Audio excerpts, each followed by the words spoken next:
ज्योतिष के वीडियो सबसे पहले देखने के लिए सब्सक्राइब करें एस्ट्रोडिफाई चैनल को और नोटिफिकेशन के लिए दबाएं इस बेल आइकन को। नमस्कार, आप सभी दर्शकों का एस्ट्रोडिफाई पर हार्दिक स्वागत है। आज हम चर्चा करेंगे कि जब शुक्र मीन राशि में किसी भी व्यक्ति की कुंडली में स्थित होता है तो उसके कैसे परिणाम होते हैं। तो आइए अपने इस वीडियो को शुरू करते हैं।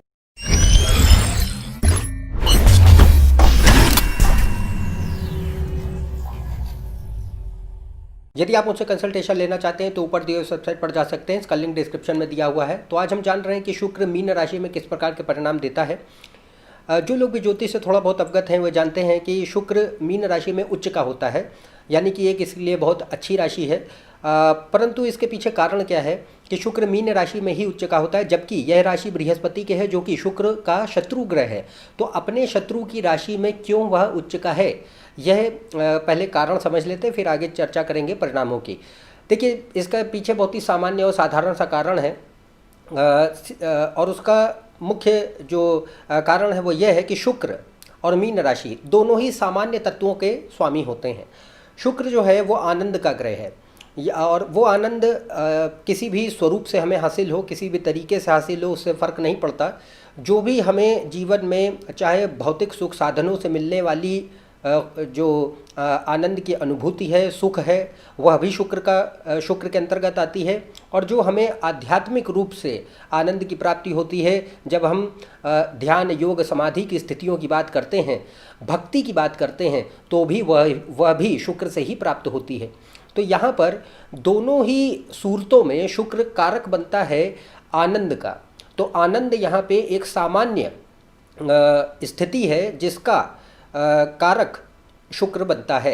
अब वह किस स्वरूप से हासिल हो रहा है यह निर्भर करता है अन्य ग्रहों पर और कुंडली पर शुक्र सर्वार्थ रूप से आनंद को तभी प्राप्त कर सकता है, और कोई भी व्यक्ति, ये शुक्र की बात नहीं है, ये व्यक्तिगत रूप से बात है कि आनंद हमेशा परमानंद की जब हम बात करते हैं, प्योर ब्लिस, वो हमेशा पूर्ण होने में ही प्राप्त हो सकती है, अपूर्ण होने में नहीं।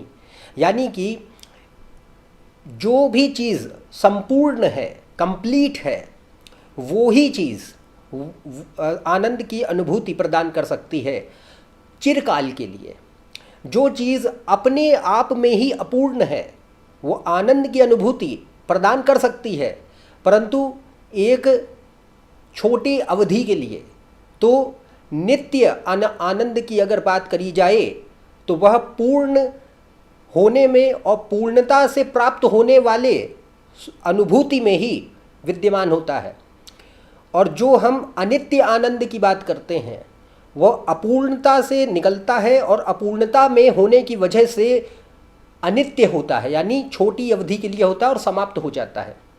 इसीलिए भौतिक संसार में जो भी विषय वस्तु व्यक्ति विद्यमान हैं वह आपको कितने भी ऊंचे दर्जे की सुख की आनंद की प्राप्ति दिला सकते हैं, पर वह चिरकाल के लिए नहीं होती है और ना ही वह पूर्ण होती है, वह अपूर्ण होती है। इसलिए शुक्र सर्वार्थ आनंद को तभी प्राप्त हो सकता है, शुक्र यानी व्यक्ति स्वयं। यहाँ शुक्र ग्रह से हम बात कर रहे हैं, शुक्र के आने वाले परिणामों के भी चर्चा करेंगे, बट यहाँ व्यक्तिगत रूप से मानवीय स्तर पर यदि बात की जाए कि हर व्यक्ति कैसे सोचता है कि आप जो है जो चीज़ों को चाहते हैं, मान लीजिए आपको जो है आपने कुछ सोचा कि मैं करियर में कोई बहुत ऊंचे मुकाम तक पहुंचूं तो मैं खुश हो जाऊंगा।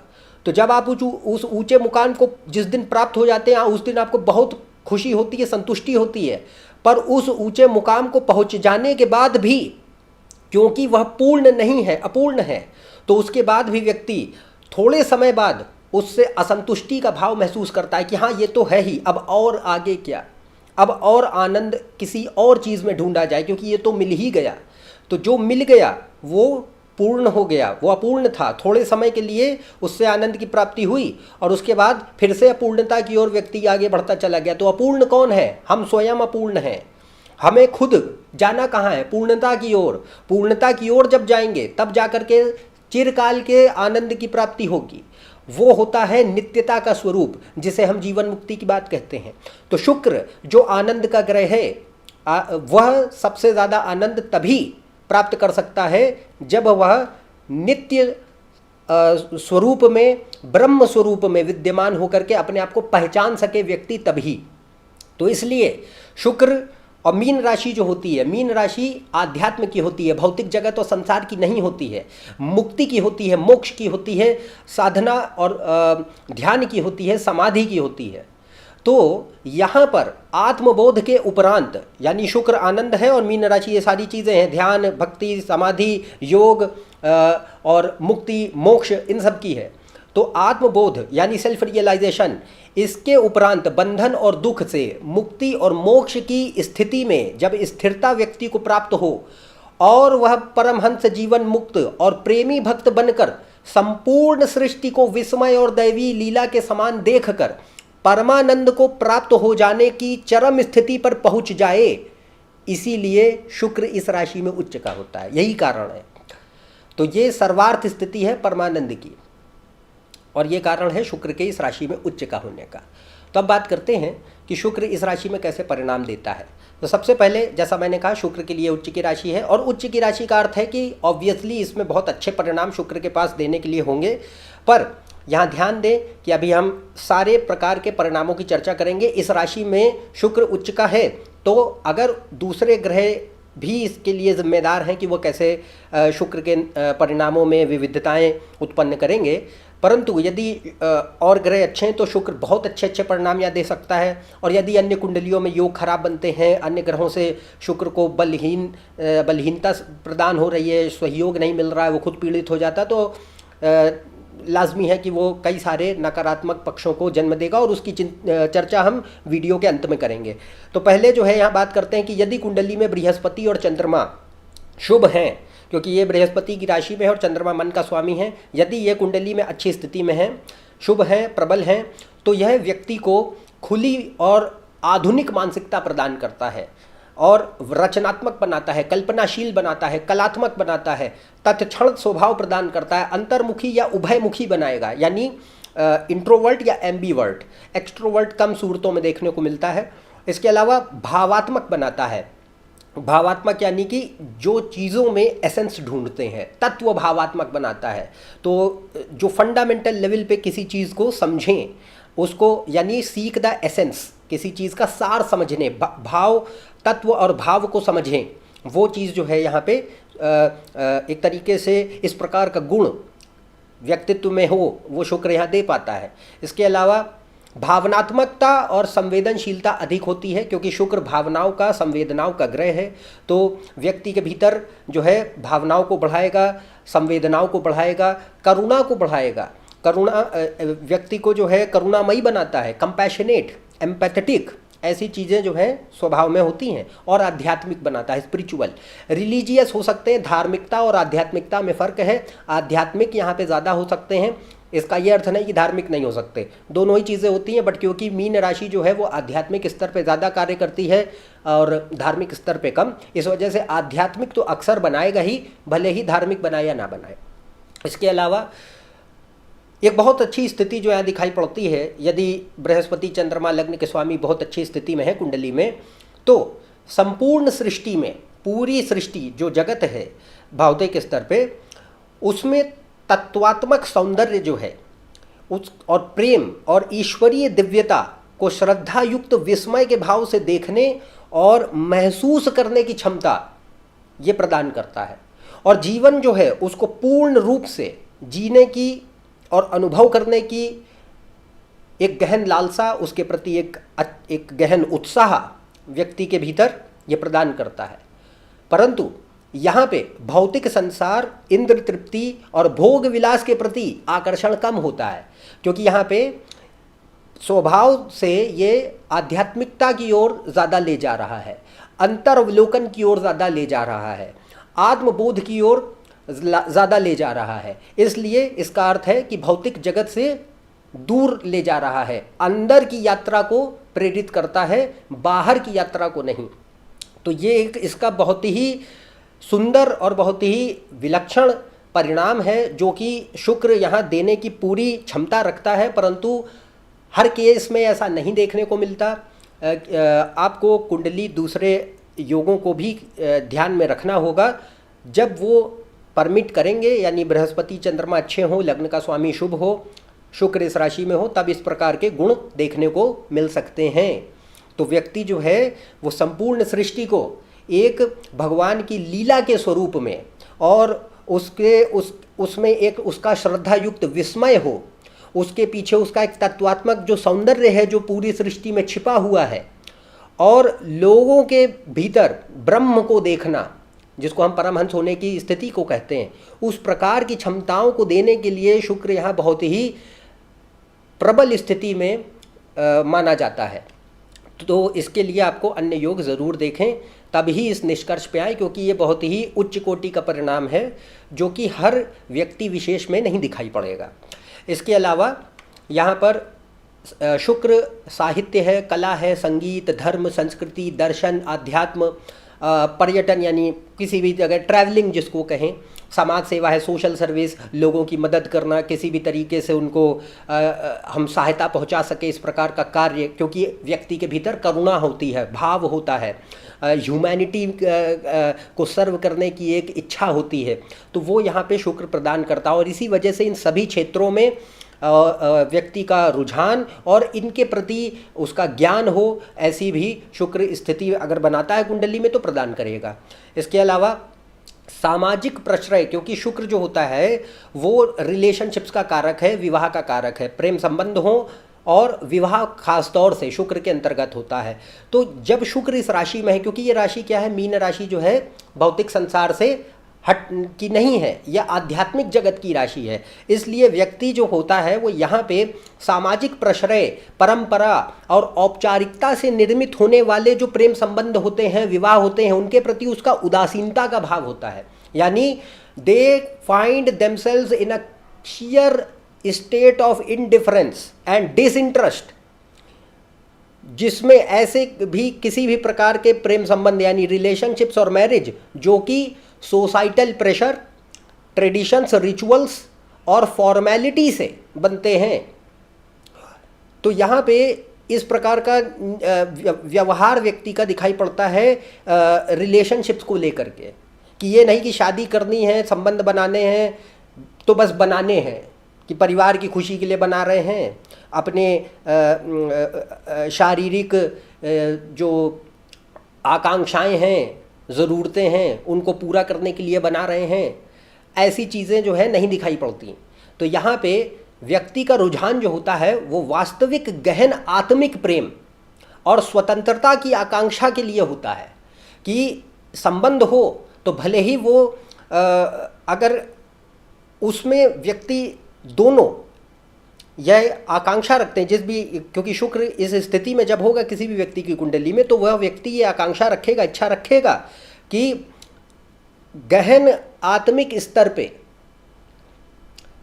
जो है प्रेम की स्थिति बने, भावनात्मक स्तर पर जुड़ाव हो, और वाकई में एक जो दोनों व्यक्ति विवाह में या संबंधों में यदि स्थापित अपने आप को कर रहे हैं, तो यही नहीं कि भौतिक जगत में ही प्रगति करें, बल्कि एक दूसरे को प्रेरित करें और एक दूसरे के आध्यात्मिक प्रगति के लिए पूरक बने। यह यहाँ पे शुक्र की सर्वश्रेष्ठ स्थिति होती है। तो यहाँ यदि नैसर्गिक रूप से इसी वजह से व्यक्ति के भीतर प्रेम विवाह की इच्छा ज़्यादातर शुक्र देता है। अब वो होगा प्रेम विवाह की नहीं होगा वो अपना अलग टॉपिक है, परंतु प्रेम विवाह की नेचुरल एफिनिटी, लव मैरिज हो, ऐसी चाहत व्यक्ति के भीतर यहाँ होगी। क्यों? क्योंकि वह सामाजिक रीति रिवाजों और प्रश्रय और किसी भी प्रकार के ढोंग ढकोसलों से और ज़बरदस्ती के एक तरीके से आडंबर से बचने की कोशिश करते हैं। वो वाकई में वो एक प्रेम को तलाशने की कोशिश करते हैं, जिससे कि उनके जीवन में भौतिक रूप से नहीं, आध्यात्मिक रूप से भी प्रगति की एक स्थिति बने जीवन में। और इसी वजह से यहाँ पर अधीरता और जल्दीबाजी नहीं होती है, कि अगर ऐसी कभी स्थिति बनी, ऐसा कभी मौका हुआ, ऐसा कभी कोई व्यक्ति जीवन में मिला तो ठीक है, वरना ये नहीं है कि ज़बरदस्ती अगर हमारी उम्र निकली जा रही है तो हम शादी ब्याह कर लें, ज़बरदस्ती में ही कर लें, चाहे भले ही आगे ज़िंदगी बर्बाद हो जाए। तो ये स्थितियाँ नहीं होती है। और ये तभी नहीं होगी जब शुक्र अच्छा बिहेव करेगा। अभी इसके बहुत सारे नकारात्मक पक्ष हैं जो मैं अभी वीडियो के अंत में चर्चा करूंगा, परंतु यहाँ पर अधीरता और जल्दीबाजी नहीं देता। यदि शुक्र अच्छा है तो ये स्थिति खासतौर से यदि आध्यात्मिक योग कुंडली में बने हो तो ये संन्यास देने के लिए भी शुभ मानी जाती है। कई जगह पे आपको दो उदाहरण तो अभी मुझे याद आ रहे हैं, स्वामी रामकृष्ण, श्री रामकृष्ण परमहंस और आनंदमयी माँ, दोनों के केस में शुक्र उच्च का है। तो स्वामी श्री रामकृष्ण परमहंस का विवाह हुआ, बट वो पूरा जीवन सन्यासी की तरह बिताए हैं। उन्होंने कभी भी जो है गृहस्थ आश्रम का जो है सुख कभी नहीं लिया। और दूसरा आनंदमयी माँ, विवाह उनका भी हुआ पर सेम केस, उनका भी पूरा सन्यास का जीवन बीता, कभी भी गृहस्थ आश्रम का सुख नहीं मिला। और वो दोनों के दोनों सर्वार्थ उच्च कोटि के संतों की कैटेगरी में गए, क्योंकि वहाँ पे जो हमने शुक्र के सर्वार्थ आनंद की बात कही थी वो वहाँ पे प्राप्त हो रहा है। तो यहाँ स्थिति क्या होती है कि अगर हम सर्वार्थ आनंद की बात करते हैं तो वो आत्मबोध में है, दूसरे के शरीर के उपभोग में और उसके साथ जीवन बिताने में नहीं। इसलिए शुक्र जो है यहाँ पे काटने की कोशिश करता है गृहस्थ आश्रम को। और इसी वजह से बहुत लोग इस बात को सुन के चकित होंगे कि नहीं, शुक्र तो जो है उच्च का है तो और बहुत अच्छा वैवाहिक जीवन इस राशि में बैठ पे देना चाहिए, जबकि ऐसा नहीं होता है। बहुत से ऐसे केस होंगे जो कि शुक्र के उच्च के लेके बैठे होंगे, बट उनका वैवाहिक जीवन बहुत ही बकवास चलता होगा, क्योंकि वहाँ पे शुक्र यदि गलती से भी कुंडली में शुक्र ने संन्यास के योग बनाए हैं या फिर आध्यात्म के योग बनाए हैं, तो विवाह जब तक आध्यात्मिक स्तर पर नहीं चलेगा तब तक उसमें सुख नहीं हो सकता, हमेशा अशांति बनी रहेगी। और यदि उसमें आध्यात्मिक स्तर पर वो चल रहा है तो वह विवाह जो है बहुत अच्छा चलेगा, बट उसमें गृहस्थ जीवन की जो एक स्थितियां होती हैं वह नहीं दिखाई पड़ती। स्पिरिचुअल कंपेनियन की तरीके से व्यक्ति को मतलब पति पत्नी को रहने के लिए विवश करता है ये इस स्थिति में, और ये बहुत अच्छी स्थिति है। तो यहाँ पर ये रिलेशनशिप्स को लेके इसका परिणाम है। और इसके बाद आता है यदि कुंडली में, जैसा मैंने कहा ऑलरेडी कि प्रबल आध्यात्मिक योग हैं, तो ये भक्ति योग, क्योंकि शुक्र भक्ति का ग्रह है, सबसे ज़्यादा भक्ति जो है वो भावनात्मक स्तर पर संवेदनाओं से जुड़ी हुई होती है। भगवान के प्रति एक किसी भी भगवान के स्वरूप के प्रति आपका एक गहन आकर्षण, गहन प्रेम मन में उत्पन्न है, वह भक्ति में ही होता है, बाकी अन्य योगों में नहीं है, ना ज्ञान योग में है, ना कर्म में है, ना राजयोग में है। तो भक्ति योग जो है वह शुक्र इस स्थिति में बहुत अच्छा देता है। दूसरा, तंत्र के लिए, शाक्त पंथ के लिए और आत्मबोध के लिए बहुत शुभ स्थिति होती है यदि ऐसे योग कुंडली में बनते हैं तो। इसके अलावा अगर हम करियर फील्ड्स की बात करते हैं तो शुक्र जो है बहुत सारे क्षेत्रों के लिए यहाँ पे सहायक और अच्छा माना जाता है। जैसे कला का क्षेत्र है, कोई भी आर्ट्स का फील्ड हो सकता है, कुछ भी, फाइन आर्ट्स भी हो सकती हैं जिनको हम ललित कलाएं कहते हैं, तो उसमें पेंटिंग है, स्कल्पटिंग है, ड्राइंग है, आर्किटेक्चर है, सब कुछ आता है। तो ये सब उसमें ललित कलाओं में होते हैं। अभिनय, संगीत, मनोरंजन, साहित्य, भाषा, लेखन, कविता का कारक होता है शुक्र, अच्छा है। नृत्य, फैशन, और फैशन से जुड़ा सारा क्षेत्र, चाहे उसमें कपड़े हों, घड़ियाँ हों, जेवर आभूषण हों, जूते चप्पल हों, परफ्यूम्स हों, कॉस्मेटिक्स हों, मेकअप हो, मेकअप से जुड़े जो लोग हैं, मेकअप आर्टिस्ट हैं, हेयर स्टाइलिस्ट हैं, बुटीक वाले हैं, ब्यूटी पार्लर हैं, सब इसमें आएंगे। और चश्मे, शुक्र जो है आँखों का भी कारक होता है सूर्य के अलावा, तो चश्मे और सुंदरता के लिए भी शुक्र चश्मों का इस्तेमाल होता है। दूसरा, पर्स है। तो ये सारे क्या हैं कि ये सब जो है फैशन के अंतर्गत आने वाले एरियाज़ हैं, तो इनसे जुड़ा जिनका भी काम हो इससे देखा जा सकता है। डिज़ाइनिंग का पूरा क्षेत्र है, शुक्र क्रिएटिविटी का ग्रह है, तो ये व्यक्ति को बहुत ही रचनात्मक भी बनाता है, क्रिएटिविटी बहुत प्रदान करता है, आर्टिस्टिक स्किल प्रदान करता है। तो यहाँ पे डिज़ाइनिंग किसी भी प्रकार की, चाहे वो फैशन डिज़ाइनिंग हो, इंटीरियर डिज़ाइनिंग हो, ग्राफिक डिज़ाइनिंग हो, आपका चाहे आर्किटेक्चर का फील्ड हो, हर प्रकार की डिज़ाइनिंग इसके अंतर्गत आएगी। चाहे वो इंजीनियरिंग की डिज़ाइनिंग हो, वो भी इससे आएगी। प्रोडक्ट डिज़ाइनिंग, इंडस्ट्रियल डिज़ाइनिंग के फील्ड्स वो इससे देखे जा सकते हैं। इसके अलावा साज सज्जा से जुड़ा कोई भी काम है, जो चीज़ खूबसूरती से जुड़ी है, जो चीज़ डेकोरेशन से जुड़ी है, वो इससे देखी जा सकती है। तो चाहे गिफ्ट आइटम्स हों, चाहे शो पीसेस हों, चाहे वो कोई एंटीक आइटम्स हों, सब इससे देखे जा सकते हैं।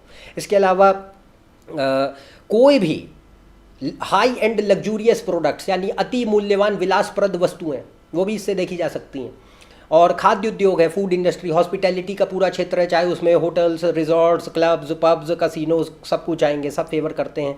इसके अलावा पर्यटन का पूरा क्षेत्र है, चिकित्सा है, चिकित्सा में भी सामान्य चिकित्सा यानी एलोपैथी और ये सारी, और वैकल्पिक यानी ऑल्टरनेटिव मेडिसिन भी आता है, हेल्थ केयर का सेक्टर है, फिटनेस है, खेल है, ये समाज सेवा है, ये सारे क्षेत्र हैं। समाज शास्त्र शुक्र फेवर करता है सोशियोलॉजी के लिए, तो समाज शास्त्र है, पर्यावरण विज्ञान, IT, animation, electronics, communication, transportation का पूरा क्षेत्र, विशेषकर जल और वायु के संबंधित जो ट्रांसपोर्टेशन के काम हैं वो इसे देखे जा सकते हैं। तो इससे जैसे कोई भी शिपिंग का क्षेत्र है, मर्चेंट नेवी है, एयरफोर्स है, या आपका पायलट्स हैं ये, या एयर होस्टेस हैं, या कोई भी एरोस्पेस का सेक्टर है, कुछ भी चलेगा जो कि जल और वायु के ट्रांसपोर्टेशन से जुड़ा है।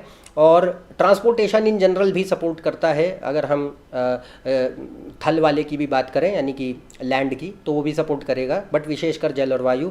इसके अलावा वित्तीय क्षेत्र है, sales, supply chain, shipping, delivery, डाक और कुरियर सेवा, मार्केटिंग का एरिया है, एडवर्टाइजिंग है, क्रिएटिव फील्ड्स आते हैं ये, तो इनके लिए अच्छा है। पत्रकारिता के लिए शुभ है। जनसंचार, मास कम्युनिकेशन का कोई भी फील्ड हो, कोई भी फील्ड जो मास कम्युनिकेशन से जुड़ा है उसके लिए फेवर करता है। इससे हम आविष्कारक देख सकते हैं, वैज्ञानिक देख सकते हैं, सबसे बड़ा उदाहरण एल्बर्ट आइंस्टाइन। इसके अलावा शिक्षक, सलाहकार, धर्मगुरु और प्रचारक, योगी, साधु, सन्यासी, तांत्रिक, दर्शन शास्त्री यानी फिलोसोफर्स, इसे देखे जा सकते हैं। और गुप्त कलाएं, कोई भी ऐसी जो छिपी हुई एक ऑकल्ट साइंस कह लीजिए, या फिर कोई ऐसी कलाएं जो कि गुप्त हैं, जो बहुत ज़्यादा लोग उससे फेमिलियर नहीं, वो इससे देखे जा सकते हैं। उन सबके लिए शुक्र बहुत शुभ माना जाता है। तो अब बात करते हैं, ये तो सारे शुक्र के अच्छे परिणाम थे। अब उन परिस्थितियों की चर्चा करते हैं जब शुक्र इस राशि में हो परंतु बृहस्पति, चंद्रमा, लग्न के स्वामी कुंडली में अच्छी स्थिति में नहीं है, शुक्र को जो है सहयोग नहीं देते, सपोर्ट नहीं देते। और यदि इन चारों में से यानी चंद्र, बृहस्पति, लग्न का स्वामी और शुक्र में से कोई भी पीड़ित हो जाता है, खराब योगों का निर्माण करते हैं, अन्य वर्ग कुंडलियों में पीड़ित होकर बैठे हैं, तो जो भी खराब परिणामों को अब वो देंगे, नकारात्मकता को भरने के लिए भी शुक्र अब क्षमता रखेगा। तो इसका ये अर्थ नहीं है कि शुक्र अगर उच्च का होगा तो हर व्यक्ति बहुत आध्यात्मिक बनने वाला है। अब जस्ट अपोजिट होगा। जो व्यक्ति पहले संसार को त्याग कर ब्रह्म और ईश्वर के प्रति भागता था, अपने अंदर की यात्रा की ओर भागता था, अब वो अंदर की ओर नहीं बाहर की ओर भागेगा। और ये बहुत ही इसका ज़बरदस्त एक परिणाम होता है शुक्र का, क्योंकि यहाँ पे हम खाली यही एक्सपेक्ट कर रहे हैं अभी कि शुक्र तो इस राशि में बहुत ही आध्यात्मिक है, बहुत ही अच्छा है, पर अगर खराब हो गया तो इसके इतने नकारात्मक पक्ष भी हैं जिनकी अब चर्चा करते हैं। तो और ध्यान रहे कि नकारात्मक पक्ष जिनकी अब चर्चा होगी, पूरी कुंडली का विश्लेषण कीजिए तब किसी निष्कर्ष पे आइए। ये नहीं कि हमारा खाली शुक्र इस राशि में और कोई अन्य खराब योग बन गए तो बस सब बर्बाद हो जाएगा, नहीं, पूरी कुंडली को देखें उसके बाद किसी निष्कर्ष पे पहुंचिए। तो यहाँ पे हम सिर्फ एक स्थिति की बात कर रहे हैं, हमें ये नहीं मालूम है कि बृहस्पति कहाँ है, शुक्र अन्य किन भावों का स्वामी है, किन ग्रहों के साथ योग बना रहा है, अन्य वर्ग कुंडलियों में क्या स्थिति है। यहाँ खाली एक स्थिति पर विविधता जो हो सकती है ग्रह की परिणामों को लेकर के उसके बारे में चर्चा की जा रही है, उससे ऊपर कुछ नहीं। तो आपको इसको ज्ञान के स्रोत की तरह लेना है, निष्कर्ष पर पूरी कुंडली का विश्लेषण करने के बाद ही आए।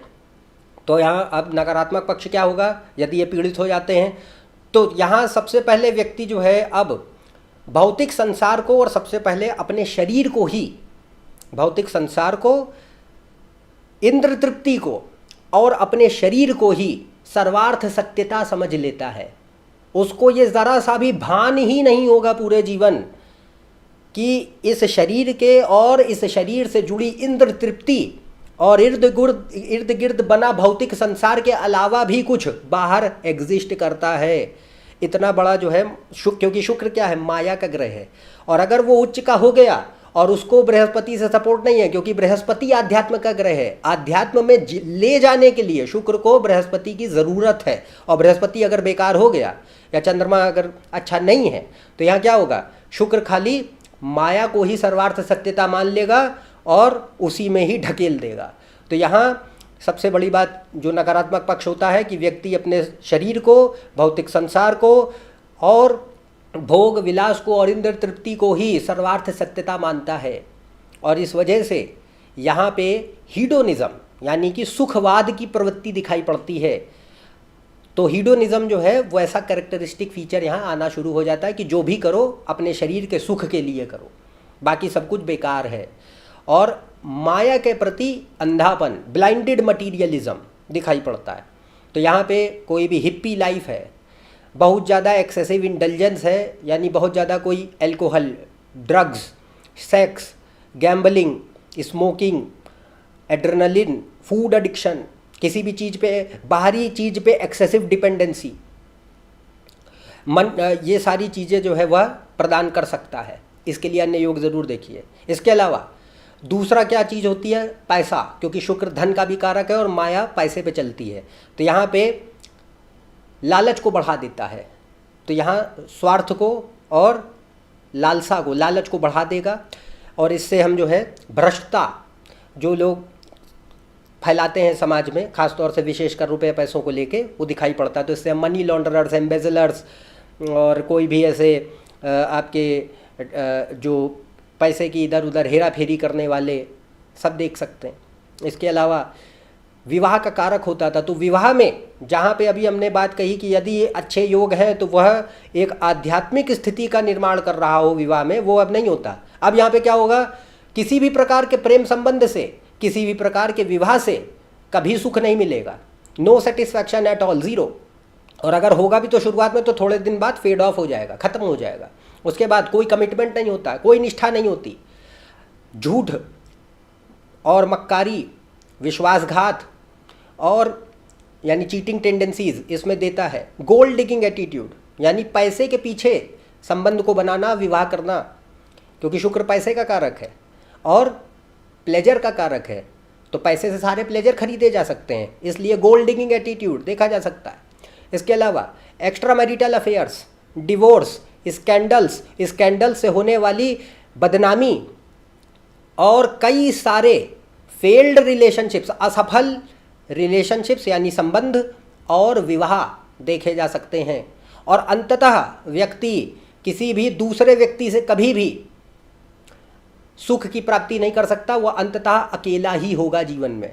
आपके 50 रिलेशनशिप रहे हों, but at the end you will be all alone, you will have nobody. ये स्थिति तक शुक्र पहुंचा देता है। तो ये इसका उच्च का होने का निगेटिव पहलू है। तो ये मत समझिए कि उच्च का हो गया तो बड़ा ब्रिलियंट है। दूसरे कुंडली में दूसरे ग्रहों को भी देखें। इसके अलावा जो लोग बहुत से ऐसे गलत क्षेत्रों में, रस्तों पे फंस जाते हैं या अपनी मर्जी से चले जाते हैं, वो भी देख सकते हैं। जैसे वैश्यावृत्ति, तो प्रोस्टिट्यूशन है, स्ट्रिपर्स हैं, पोर्नोग्राफी है, ट्रैफिकर्स हैं। और ट्रैफिकर्स हर प्रकार के, स्मगलर्स, ड्रग डीलर्स, क्योंकि शुक्र क्या है? इंटॉक्सिकेशन। तो हम ड्रग डीलर्स देख सकते हैं। तो या तो आप जो है ड्रग एडिक्शन कर लें या फिर ड्रग्स बेच लें, तो दोनों ही देखा जा सकता है। तो ये चीज़ें जो हैं ये यहाँ शुक्र दे सकता है। दूसरा एक और चीज़ है, शुक्र जो है वो बृहस्पति की राशि में है। तो बृहस्पति यानी मीन राशि जो होती है वो आध्यात्म और धर्म की भी होती है। तो इससे अगर ये खराब व्यवहार कर रहा है तो यहाँ पे हम इससे कट्टरवादी लोग भी देख सकते हैं, जिनको सत्यता का कोई ज्ञान नहीं है, जिनको किसी भी जो एक दर्शन शास्त्र है उसका विशिष्ट कोई ज्ञान नहीं है, और अगर है भी तो अपने तरीकों से उसको मोड़ लिया है जनता को, लोगों को बेवकूफ़ बनाने के लिए।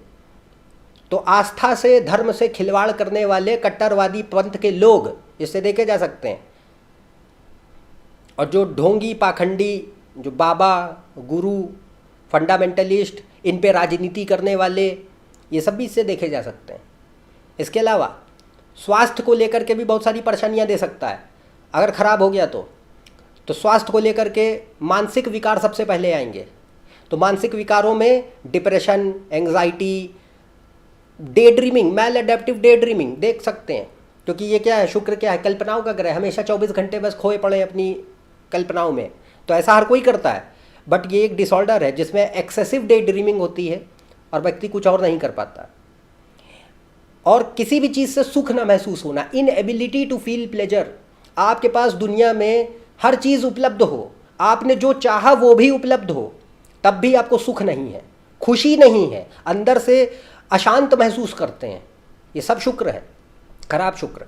इसके अलावा डर यानी भय, चिंता, उन्माद, तो fear, phobia, anxiety, suicidal tendencies, schizophrenia और इंसैनिटी यानी पागलपन तक को ये दे सकता है अगर उसने खराब कर दिए हैं कुंडली में योग तो। अन्यथा इसीलिए कहा है treat it as a information source, निष्कर्ष पे मत आइए। इसके अलावा इससे हम सोशियोपैथ भी देख सकते हैं, साइकोपैथ उतने नहीं, सोशियोपैथिक पर्सनालिटीज़ भी देखी जा सकती हैं। इसके अलावा क्रॉनिक एडिक्शंस दे सकता है, जिसकी बात ऑलरेडी मैं बता चुका हूँ। सेक्सुअल परवर्जेंस देता है, तो ऐसे कोई परवर्सिव बिहेवियर्स सेक्सुअलिटी को लेकर के जो कि बड़े ही टैबू माने जाते हैं और बड़े ही विकृत माने जाते हैं, तो विकृत मानसिकताएं लैंगिकता को लेकर दे सकता है और देता है, कई लोगों को देता है, ये ऐसे केस देखे हैं। इसके अलावा पार्किंसंस की प्रॉब्लम है, आँखों की कोई समस्या है, पैंक्रियाज की जैसे शुगर की कोई प्रॉब्लम है, हार्मोनल इम्बैलेंस है, यूरिनरी सिस्टम से रिलेटेड कोई प्रॉब्लम हो, या रिप्रोडक्टिव सिस्टम से रिलेटेड जैसे prostate, ovaries, hormones, STDs, testis, इन सब से रिलेटेड कोई प्रॉब्लम्स, इनफर्टिलिटी वगैरह, वाटर रिटेंशन है शरीर में, ये सब भी वह दे सकता है।